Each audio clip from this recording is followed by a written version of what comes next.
সদ্য গ্র্যাজুয়েশন শেষ করা ছেলে বাবাকে জিজ্ঞেস করলো, বাবা, জীবনের মূল্য কী?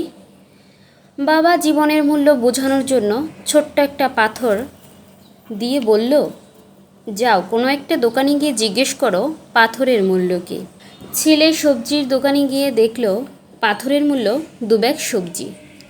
বাবাকে গিয়ে বলল, বাবা, জীবনের মূল্য কি 2 ব্যাগ সবজি? বাবা বলল, না, এবার তুমি ওই যে রুমালটা আছে ওটাতে পাথরটা মুড়িয়ে নিয়ে বড় দোকানে যাও। ছেলে বড় একটা দোকানে যাবার পরে দোকানদার দেখে শুনে বলল, তুমি এটা দিয়ে সর্বোচ্চ 2 বস্তা চাল পেতে পারো। ছেলে আবার বলল, বাবা, জীবনের মূল্য কি 2 বস্তা চাল? বাবা আবার বলল, না। বাবা আবার বলল, আমাদের মখমলের কাপড়টা আছে ওটা দিয়ে পাথরটাকে মুড়ে নিয়ে ভালো একটা দোকানে যাও।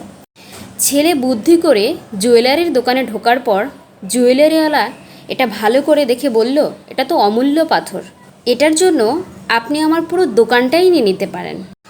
গল্পের ছলে হলেও এটাই সত্য, আপনি আপনাকে কোথায় স্থাপন করবেন, কার সাথে ঘুরছি, কারা আমার চারপাশে আছে, এগুলো বিচার করে যদি আপনি সঠিকভাবে যদি নিজেকে উপস্থাপন করতে পারি, পাথরের চেয়েও অমূল্য হবে আমার আপনার জীবন।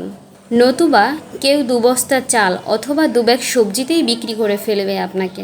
ভালো থাকবেন সবাই।